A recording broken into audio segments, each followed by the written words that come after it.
Olá, seja bem-vindo, seja bem-vinda mais uma vez. Iniciamos aqui o segundo módulo do nosso curso, que é referente à etapa 3 do nosso material de referência principal, né, a nossa bibliografia. E antes de iniciar essa etapa, né, que a etapa 3, na verdade, trata de aritmética modular e criptografia RSA, eu gostaria de colocar alguns aspectos preliminares relacionados à aritmética modular, né? O que trata a aritmética modular, o que ela é, que eu acho que estão no material, mas estão de modo muito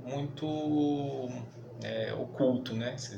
Nas entrelinhas está aparecendo uma série de coisas das quais eu vou tratar aqui, né? Então, a primeira coisa que eu acho que deveria ter uma certa atenção nossa é um teorema relativamente simples, mas fundamental no curso, que é o teorema fundamental da aritmética, né? Que é o teorema fundamental da aritmética, né? Ele, na verdade, é conhecido como o teorema da fatoração, né? De modo bem simples, o teorema diz que dado qualquer número inteiro maior do que 1, menor que menos 1 também, mas eu vou tratar apenas dos positivos, então posso chamar de naturais, né? Todo número inteiro maior que 1 é um número natural. Se for negativo, eu acrescento o sinal, a ideia é a mesma, mas todo número natural maior do que 1 pode ser fatorado, né? Ele pode ser escrito como um produto de primos. Então, todo número natural n maior do que 1 pode ser escrito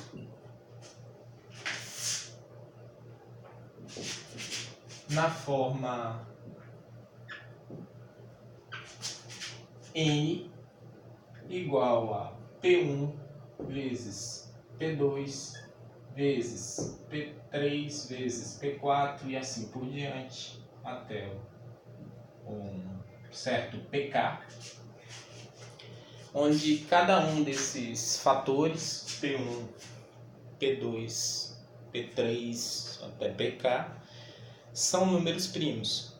Quando eu escrevo dessa forma, os primos podem não ser necessariamente distintos, né? Pode ser que tenham primos repetidos aqui. Mas se, por exemplo, tiver outro fator P1 cá na frente, igual a P1, eu posso passá-lo para a primeira. O produto é comutativo, é associativo, então eu posso colocar esse fator na segunda posição, agrupar P1 vezes P1, que é P1 ao quadrado, e assim por diante, né? Então eu posso dizer que essa fatoração também pode ser escrita assim, né? O P1, quantas vezes ele aparece? Alfa 1 fatores são iguais a P1 aqui. O P2, alfa 2 fatores iguais a P2. O PK, alfa K fatores são iguais a PK.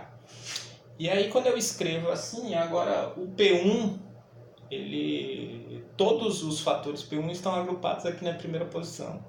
Todos os P2 estão aqui. E aí eu vou acrescentar nesse teorema, escrevendo assim, onde os fatores P1, P2, pontinho, pontinho, PK, são números primos distintos.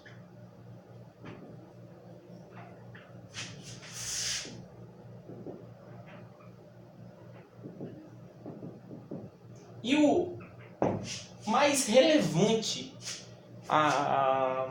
nessa fatoração é que ela é a única menos da ordem dos fatores. E evidentemente de alteração, né? Se, por exemplo, eu não tivesse agrupando os fatores, né? Tal fatoração é única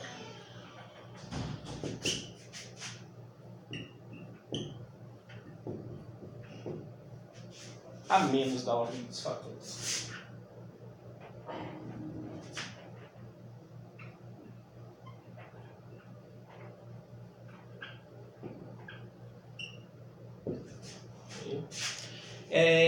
Bom, a menos da ordem, mas a gente costuma ordenar os primos, o conjunto dos primos, que é nosso conhecido, nosso velho conhecido e amigo, a gente costuma escrever ordenadamente, né? O 2 é o primeiro primo, o 3 é o segundo, o 5 é o terceiro, o 7, o 11, o 13 e assim vai. Evidentemente que eu posso assumir que o P1 é o primeiro primo, o 2. E aí, se por acaso o número n não for par, não tiver o primo 2 na sua fatoração, o alfa 1 é o 0. Se por acaso o P2 não... eu posso assumir que o P2 é o 3, mas se o número n não tiver o 3 na sua decomposição em primos, então o alfa 2 é 0 e assim por diante. Em outras palavras, eu posso assumir que aqui estão todos os primos, né? Ordenadamente também, é outra forma de enxergar essa decomposição. Um outro detalhe que existe na aritmética é que esse conjunto é infinito, né? A gente sabe que esse conjunto é infinito. A gente não vai demonstrar esse teorema fundamental da aritmética, também é um teorema que tem uma demonstração bonita nos textos que eu sugeri para vocês no plano de curso. Alguns deles têm a demonstração, eu não vou tratar dela aqui. A demonstração também de que o conjunto dos números primos é infinito é uma demonstração bonita, eu acho que vale a pena vocês darem uma olhada. Na verdade tem mais de uma demonstração, eu particularmente gosto muito de uma prova do Power 2, mas existe uma prova que está lá no livro 1 de Euclides, que você, por contradição, você assume que o conjunto de todos os primos é finito, pega todos os primos que estão lá nesse conjunto, P1 vezes P2 vezes PK, porque a gente sabe que existe pelo menos dois primos. Na verdade, a gente conhece uma cambada de primos, né? Multiplico todos eles, somo 1, e aí verifico que esse número aqui não pode ser nem divisível por P1, nem por P2, nem por PK, e portanto ele passa a ser primo. E aí, se o seu conjunto, se você estava assumindo que existiam K números primos, assumindo que o conjunto era finito, você entra numa contradição, porque você passa a ter mais um. Não vamos tratar dessas demonstrações, eu só quero relembrar que essas coisas são verdadeiras. E aí, como a gente está falando de divisão aqui, eu acho que vale a pena, por coerência, colocar um outro resultado que está aí nas entrelinhas, que é o teorema do algoritmo da divisão euclidiana. Na verdade, é um algoritmo que a gente utiliza quando vai falar da divisão entre dois inteiros, né? O algoritmo da divisão euclidiana nada mais é do que o seguinte.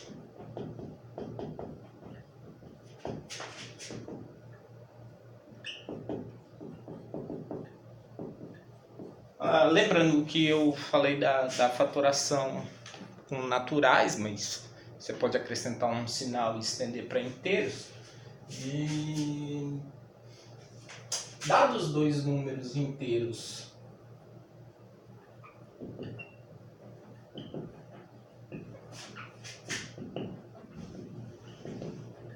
N e D, onde esse D não pode ser zero, D diferente de zero, existem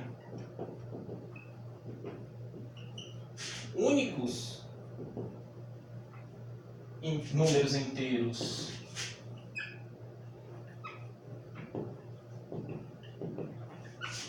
Q e R,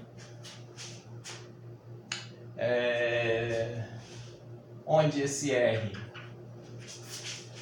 ele nunca está abaixo de zero. Ele pode ser maior ou igual que zero.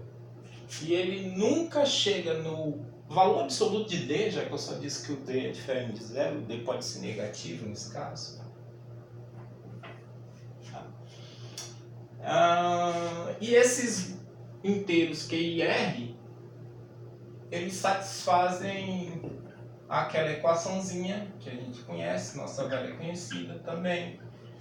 O N pode ser escrito como Q vezes o D mais o R. Isso, em outras palavras, é fazer a divisão, né? Esse é o algoritmo da divisão euclidiana. Que a gente conhece a partir do diagrama, né? Aquele diagrama que a gente usa para fazer a memorização do algoritmo. Não é o algoritmo em si, mas quando você tem números muito grandes, é natural que você estabeleça algum algoritmo para descrever a divisão euclidiana. Dividir o n por d, obter um quociente aqui e um resto aqui. Lembrando que esse resto ele pertence ao conjunto 0, 1 e assim sucessivamente até o valor absoluto de d. Na verdade, até o valor absoluto de d menos 1, né? Ele não pode chegar no valor absoluto de d. Ok? Então, por exemplo, se o d for igual a 1, nada do que está aqui em cima tem graça alguma, né? Por quê? Porque isso implica que o resto só pode ser igual a zero. Em outras palavras, a divisão por 1 é uma divisão sem graça. Dividir por 1 é obter quociente sempre igual a n e o resto zero. Okay? Se por acaso o d for igual a 2, então você tem duas possibilidades para o resto. Ou o resto é zero, ou o resto é igual a 1. Por incrível que pareça, isso resolve uma gama grande de problemas em matemática, né? Porque existem afirmações sobre números inteiros que você pode verificar a validade simplesmente observando o algoritmo da divisão euclidiana. Por exemplo, a expressão n vezes n mais 1 é sempre divisível por 2, ou seja, deixa sempre resto zero na divisão por 2. Por quê? Porque ou o n já é par, deixar resto zero na divisão por 2, e portanto o produto dele por n mais 1 passa a ser par também, ou n é ímpar. Ser ímpar significa deixar resto 1 na divisão por 2, e aí se o n deixa resto 1, n mais 1 deixa resto 0. Dados dois números inteiros consecutivos, pelo menos um deles é par. E a gente pode estender isso para 3 números. Para 3 números a ideia é bem parecida, porque para 3 números eu posso fazer duas afirmações. Esse número necessariamente é par, e além disso ele é divisível por 6 também. Por quê? Pela mesma extensão do conceito, porque se você considera a divisão por 3, eu só tenho 3 restos possíveis. Ou o resto é 0, ou o resto é 1, ou o resto é 2. E aí, bom, desses 3 números aqui, um deles é divisível por 3 e o outro é divisível por 2. Inclusive podendo ser o mesmo, né? Mas eu posso fazer a afirmação de que isso é divisível por 6. E olha que eu nem preciso descrever todos os restos possíveis na divisão por 6 por isso. Para isso, né? Para fazer isso. Nosso conceito de aritmética modular está simplesmente ligado à existência desses restos possíveis. A gente diz que na divisão por um número d, eu tenho exatamente d restos possíveis. Cada um desses restos, ele é um elemento de um conjunto que a gente chama em matemática de anel, porque a estrutura é de um anel mesmo, um anel circular. E observe que, por exemplo, na divisão por 3, se eu pego dois números que deixam resto zero na divisão por 3, a soma dos dois vai deixar resto zero na divisão por 3. O produto dos dois vai deixar resto zero na divisão por 3. Né? Se eu por acaso pego um que deixa resto zero na divisão por 3, o outro que deixa resto 1 na divisão por 3, quando eu somo os dois, o resultado da soma vai deixar resto 1 na divisão. Se eu pegar um que deixa resto 1 e outro que deixa resto 2 e somar, obviamente o resultado da soma vai ser um número que deixa resto 0 na divisão por 3.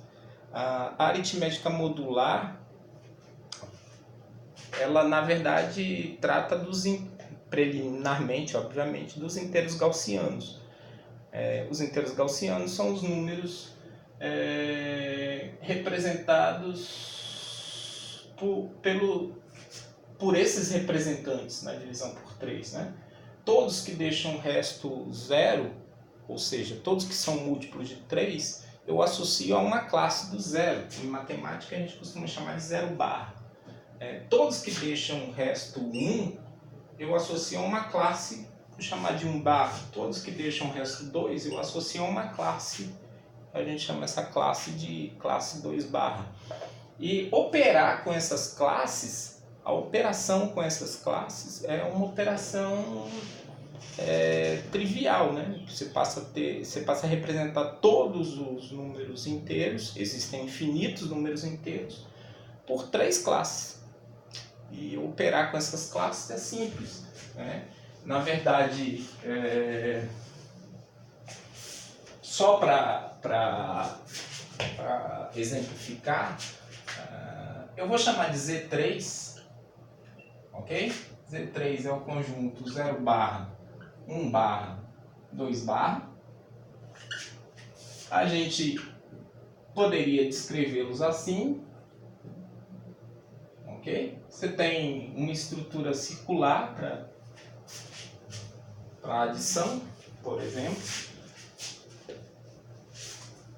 E a gente pode fazer uma tabela. 0 barra, 1 barra, 2 barra, 0 barra, 1 barra, 2 barra. Uma tabela, por exemplo, da adição dentro desse conjunto. Nessa tabela, observe, se eu somo esse cara com esse, obviamente o resultado é ele mesmo, né? Você está somando a classe do zero com ela mesmo. A gente falou disso agora. Se eu somo 1 com 0, obviamente o resultado é 1. Se eu somo 2 com 0, o resultado é 2. Aqui é só repetir, né? São iguais a primeira coluna e a segunda coluna, a primeira coluna e a primeira linha dos resultados. A coisa começa a ficar interessante quando, a partir daqui, né? Na verdade, se eu somo o 1 barra com 1 barra, o resultado é 2 barra. Né? Um sujeito que deixa resto 1 na divisão por 3 somado a outro que deixa resto 1 na divisão por 3, quando eu somo os dois, o resto da soma vai ser 2 na divisão por 3. Né? Mas observe que quando eu somo o 1 barra com o 2 barra, o resultado é alguém que deixa resto 0 na divisão por 3. Né? Ou seja, em Z3, obviamente nesse conjunto apenas, né? A gente pode dizer que a soma do 1 com o 2 é 0. Aqui 2 mais 1 evidentemente também é 0. E 2 mais 2, o 4 não está aqui nesse conjunto. Né? Resto 4 seria equivalente a resto 1. A aritmética modular, de modo preliminar, trata desses conjuntos, os N. Né? Quando a gente olha para a multiplicação, existem algumas coisas também interessantes. Na multiplicação, vai mudar muita coisa aqui, porque Quando eu multiplico dois números que são múltiplos de 3, o resultado evidentemente é ainda múltiplo de 3. Então faz sentido escrever imediatamente aqui que o produto de qualquer número pela classe do zero vai ser alguém da classe do zero. Mesma coisa aqui. Por outro lado, quando eu multiplico dois números que deixam o resto 1, o resultado é alguém que deixa resto 1. Quando eu multiplico um que deixa resto 1 com outro que deixa resto 2, o resultado é alguém que deixa resto 2. Bom, evidentemente que aqui se repete, né? 2 por 1, 1 por 2. E quando eu multiplico alguém que deixa resto 2 com outro que deixa resto 2, o resultado é alguém que deixa resto 1. Ok? Essa brincadeira com as operações, evidentemente, numa faixa etária adequada, quando você tem os alunos já experientes em relação às operações básicas e o que representa a adição, o que representa a multiplicação, ela pode, se bem utilizada, ela pode gerar alguns questionamentos interessantes, assim, né? Pode gerar uma discussão sadia em sala de aula. E é por causa disso que eu resolvi falar preliminarmente da aritmética modular no seu, digamos assim, no seu princípio, né? O princípio básico da aritmética modular é a dos inteiros, é a existência dos inteiros gaussianos, né? Assim como você faz com Z3, você pode fazer com Z4, com Z5. Existem algumas peculiaridades interessantes. No Zn, por exemplo, se o n for primo, todo número diferente de zero tem um inverso multiplicativo, né? A gente chama isso em matemática de corpo. Todo Zp, onde P é primo, é um corpo em matemática. Mas se o P não for primo, né, aí você passa a ter algumas coisas que são absurdas quando você fala de inteiros, né? Por exemplo, em Z4, você pode somar dois elementos não nulos e o resultado ser a classe do zero. Em outras palavras, a gente diz que há divisores de zero em Zn quando n não é primo. Eu acho que essas brincadeiras podem ser feitas e podem ajudar na discussão em sala de aula, ok? Depois a gente fala dos aspectos da aritmética modular na criptografia RSA. Abraço, até mais.